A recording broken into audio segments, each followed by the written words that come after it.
కనుక మొట్టమొదటి సేవలో మీరు ప్రారంభించి నేను అనేటువంటి స్థానం నుంచి మనము అనేటువంటి స్థానానికి మీరు చేరండి. అది ఎట్లా చేరేది అని నేను చెప్తాను. భగవాన్ will tell us in due course of time.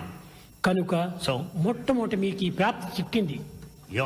లోకంలో ఎంతో మంది ఉంటున్నారు, ఎన్నో లక్షల మంది ఉంటున్నారు, కానీ ఆ ప్రాప్తి మీకు మాత్రమే లభించింది. There are countless number of people outside world. You are really fortunate to be here. ఈ లభించినటువంటి యొక్క అవకాశమును సద్వినియోగపరచండి. Make use of this fortune, good luck conferred. దానిని మీరు 10 మందికి కూడా పంచండి. And share this joy with everybody. జగత్తునే సేవించండి. Serve the whole world. మనం ఈ ప్రపంచంలో పుట్టింది సేవ కోసం పుట్టాము, కానీ అధికారం కోసం పుట్టలేదు. We are born in this world to serve, not for authority.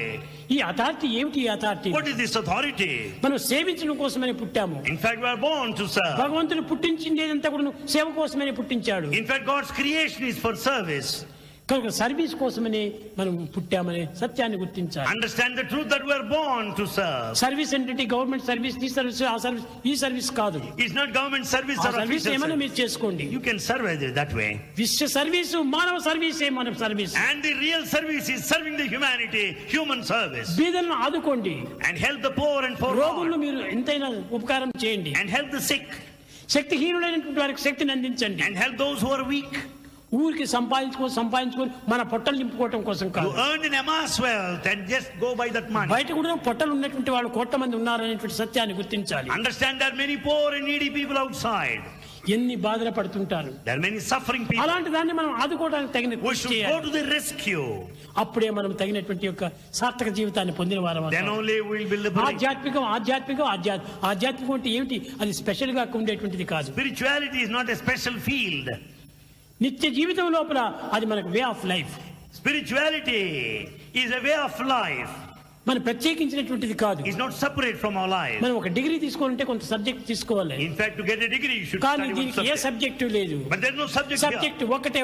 Love is best subject. In spirituality there's only one subject, the subject of love. ఈ లవ్ ను మనం పెంచుకుంటే అన్ని సబ్జెక్టులు దాంట్లో లీనమైపోతాయి. Then once you develop love, all other subjects will follow. కనుక ప్రేమ స్వరూపులైన మీరు ప్రేమను పెంచుకోండి. You are the embodiments of love. Service ని పెంచుకోండి. Serve people. అప్పుడే అన్ని విధాలా మీరు సార్థకమవుతుంది. Then you will be successful. ఇంకా ముందు మీ యొక్క కొన్ని డౌట్స్ అంతా ఉంటాయి పిల్లలకు, సహజమే. Youngsters will have many doubts. ఆ డౌట్స్ కంతా నేను రిప్లై ఇస్తాను. Bhagavan will give answers to your doubts. మీరు ప్రేమను అధికంగా పెంచుకోండి. ఎవరితో ద్వేషం కానీ, ఎవరితో అసూయ కానీ ఇలాంటి మీరు చేయకండి. ఆడంబరాలకు మీరు పనికిరావు. Don't hate anybody. ఈనాడు మానవులంతా ఆడంబరం ఆడంబరం ఆడంబరం. There's more of pomp and show today, more and more. అది మనకు పనికిరాదు. Now it's useless. Humble devotees గా ఉండాలి. Be humble devotees. Humble servant గా ఉంటుండాలి. And you should be very humble. Service మనం చేయాలి. And you should serve. అదే నిజమైనటువంటిది. That is the true one.